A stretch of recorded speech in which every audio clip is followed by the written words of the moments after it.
কোনো ব্যক্তির যদি পাহাড়ের সমানও ঋণ থাকে, এই দোয়া যদি আমল করে আল্লাহ পাক ওই ঋণও শোধ করে দিবেন ইনশাআল্লাহ। রিজিক তো বাড়বেই ইনশাআল্লাহ, আপনার যত ঋণ আছে ইনশাআল্লাহ আল্লাহ পাক শোধ করে দিবেন। বিশ্বাস করলেন না?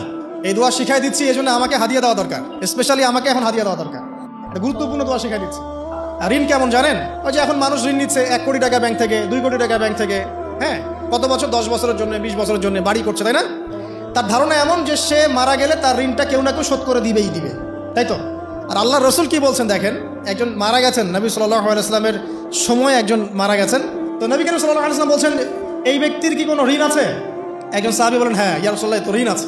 নবীজি বললেন, তোমরা ওর জানাজা পড়ো, আমাকে ডেকো না, তোমরা ওর জানাজা পড়ে নাও, আমি জানাজা পড়তে চাচ্ছি না। আমি এখন কেমন করে আপনাকে বুঝাবো ঋণ কত ভয়ঙ্কর জিনিস? আপনি যে ব্যাংক থেকে 3-4 কোটি টাকার লোন নিয়ে রাখছেন, লাখ লাখ টাকা লোন নিয়ে বসে আছেন, দিব্যি সুখে বসে আছেন, এমন চিন্তায় যে আপনার মৌত হবে না। আর নবী সাল্লাল্লাহু আলাইহি ওয়াসাল্লামের সময়ে একজন মারা যাচ্ছেন, তিনি বলছেন তোমরা জানাজা পড়ে নাও, আমি জানাজা পড়তে চাচ্ছি না। মানে ঋণগ্রস্ত ব্যক্তি জানাজাও তিনি পড়তেন না। তারপরে একজন এসে বললেন, ইয়া রাসূলুল্লাহ, আমি তার ঋণ শোধ করে দিব, তার যা ঋণ আছে আমি শোধ করে দিব। তখন নবী এসে জানাজা পড়লেন সাল্লাল্লাহু আলাইহি ওয়াসাল্লাম। তো আপনার এই কোটি কোটি টাকা ঋণ শোধ করার লোক তো রেডি আছে নাকি? আছে না? সমস্যা নেই, আপনার জানাজা পড়া হবে, কারণ হুজুরকে আপনি 5,000 টাকা দিবেন, হুজুর জানাজা পড়াই দিবে, কোনো সমস্যা নেই। তারপরে আপনার মিলাদও হবে, আপনার একটা বড়সড় দোয়াও হবে ইনশাআল্লাহ। কিন্তু আল্লাহ পাক বলেছেন, শহীদ, আল্লাহর পথে যুদ্ধ করে শহীদ হয়েছে, এই ব্যক্তির আত্মাও ঝুলে থাকে যতক্ষণ পর্যন্ত না তার ঋণটা শোধ করা হয়। এবার বলেন আমি কি বুঝাবো? আর কিছু বলতে হবে? তো এখন সেই দোয়া শিখাচ্ছি আপনাদেরকে, যে দোয়া শিখলে আপনারা ঋণ থেকে বাঁচবেন ইনশাআল্লাহ। কত দিবেন বলেন? হ্যাঁ, এই তো, শুকরিয়া। দোয়া করবেন যেন আল্লাহ পাকের দিনটাকে আল্লাহর জমিনে প্রতিষ্ঠা করতে পারে। আমার সাথে বলেন, দোয়াটা হচ্ছে, আল্লাহুম্মা ইকফিনি বিহালালিকা আন হারামিকা ওয়া আগনিনি বিফদলিকা আম্মান সিওয়াকা।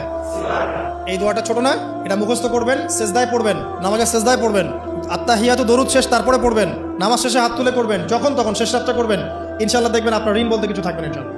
যদি থাকেও, বড় কোনো ঋণ থাকেও, আল্লাহ পাক অন্য কোনো মাধ্যমে এটা শোধ করার ব্যবস্থা করে দিবেন ইনশাআল্লাহ। আমার জীবনে এমন ঘটনা ঘটেছে, এটা এখন গল্পটা মনে পড়ে গেল তাই বলছি, যে 1,20,000 টাকা ঋণ আছে আমার, শোধ করার কোনো অপশন নাই। আচ্ছা, আমার চোখে ধরা পড়ছে না যে 1,20,000 টাকা আমি কেমনে দিব। কি হলো, হঠাৎ করে আমরা একটা সার্কুলার দেখলাম যে সারা বাংলাদেশে ইসলামিক ট্যালেন্ট খোঁজা হচ্ছে। 2000 এটা মনে হয় 17 কি 18 সালের কথা, হ্যাঁ 18 না, আচ্ছা 18। তো হ্যাঁ, আলোকিত কেন। তো এখন আমার ওয়াইফ বলছেন যে আপনি এটাতে অ্যাপ্লাই করেন। আমি অ্যাপ্লাই করবো, এটা তো আলেম ওলামাদের প্ল্যাটফর্ম, আমি এখানে জেনারেল থেকে আসা মানুষ কেমন করে কি। তো সে বলছে না, আপনি পারবেন ইনশাআল্লাহ, আপনি পড়াশোনা করেন, ইনশাআল্লাহ পারবেন। তো আমি দেখছি আগে প্রাইস কি আছে, কষ্ট তো করবো, আগে পুরস্কারটা কি। তো পুরস্কারটা দেখছি যে একটা ওমরা করাবে। ওমরা করা তো যে কারোর জন্য একটা মানে স্বপ্নের ব্যাপার না। ওমরা করা তো সবাই আমরা খুব পছন্দ করি, আল্লাহ পাক আমাদেরকে বেশি বেশি ওমরা করার তৌফিক দেখ। আর লেখা আছে যে ফার্স্ট প্রাইস 3 লাখ টাকা, second prize 2 lakh, third price হচ্ছে 1 লাখ টাকা। আচ্ছা ঠিক আছে। তারপর টানা 4 কি 5 মাস দৈনিক 10 থেকে 12 ঘন্টা করে পড়েছে। টানা 4 থেকে 5 মাস দৈনিক 10 থেকে 12 ঘন্টা, নাওয়া খাওয়া সব ওখানেই। আর যতটা সহজ মনে করছেন আসলে কিন্তু প্রতিযোগিতা অত সহজ নয়। আসলে যে কোনো জায়গা থেকে প্রশ্ন আসতে পারে, আকিদা, সিরাত, ইতিহাস, এটা ওইটা অনেক টপিক, প্রায় 36টা বিভাগ আছে। তো আলহামদুলিল্লাহ কিভাবে জানি আস্তে আস্তে উঠতে পারলাম। গিয়ে দেখলাম যে হ্যাঁ, টিভি রাউন্ডে চলে গেছে। আমি তেমন কিছুই করি নাই, আমি শুধু পরিশ্রম করেছি, আল্লাহর কাছে বেশি থেকে বেশি দোয়া করেছি যে আল্লাহ, আমার ঋণ আছে, ঋণ শোধ করতে হবে একটা। এবং আমি চাচ্ছি যে এই প্রোগ্রামের মধ্য দিয়ে দিনের একটা বড় সার্কেল পাওয়া যায়, দিনী প্ল্যাটফর্ম পাওয়া যায়। তো আলহামদুলিল্লাহ আল্লাহ পাকের ইচ্ছায় সেখানে একটা ভালো রেজাল্ট হলো, এবং সেখানে ওমরাও করা হলো আলহামদুলিল্লাহ, এবং ক্যাশ তারা খুব তাড়াতাড়ি দিয়ে দিয়েছে। আমি পুরো ক্যাশটা আগে পেয়েই আগে ঋণটা শোধ। এখন এই সময় কিন্তু আমি দোয়াটা করেছি, আল্লাহুম্মা কফিনি বিহালালিকা আন হারামিক ওয়া আগনিনি বিফদলিকা আম্মান সিওয়াক। দেখেন, আমি কিন্তু জানতামও না এমন কোনো প্রতিযোগিতা হবে, আমি সেখানে পার্টিসিপেট করবো, ওই ওসিলায় ওমরা করবো, ওই ওসিলায় আবার ঋণও শোধ হবে, আমার কিন্তু মাথায় ছিল না। এটাই হচ্ছে আল্লাহ পাকের সেই আয়াত, ওয়া মান ইয়াত্তাকিল্লাহ ইয়াজআল লাহু মাখরাজা।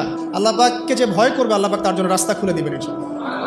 ওয়া ইয়ারযুকুহু মিন হাইসু লা ইয়াহতাসিব, এবং এমন উৎস থেকে আল্লাহ পাক রিজিক দিবেন যেটা সে কল্পনাও করতে পারে না। এটা আল্লাহ পাক তাওয়াক্কুল রাখেন। জাস্ট ওই ইসমাঈল আলাইহিস সালামের মায়ের মতো, হাজরা আলাইহিস সালাম ইব্রাহিম আলাইহিস সালামকে বলছেন, আপনি আমাকে এখানে ছেড়ে যাচ্ছেন কি জন্য? ইব্রাহিম বলছেন আল্লাহর আদেশে। তখন তিনি বলছেন, তাহলে আল্লাহ আমাকে ফেলে দিবেন ইনশাআল্লাহ। সেই মায়ের গর্ভ থেকে ইসমাইলের মতো সন্তানের জন্ম হলো, যেই সন্তানকে বাবা বলছে যে আমি তোমাকে জবাই করছি, স্বপ্নে দেখেছি, ফানজুর মাদা তারা, তোমার রায় কি? সে বলছে ইয়া আবাতি ফাআল মা তুমার, আপনাকে যে আদেশ করা হয়েছে আপনি সেটাই করেন, সাতাজিদুনি ইনশাআল্লাহু মিনাস সাবিরিন, ইনশাআল্লাহ আপনি আমাকে ধৈর্যশীল পাবেন। দেখেন কোন মায়ের গর্ভ থেকে কোন সন্তান। তাকে কি বাবা মানুষ করেছিলেন? না, তাকে তার মা মানুষ করেছেন।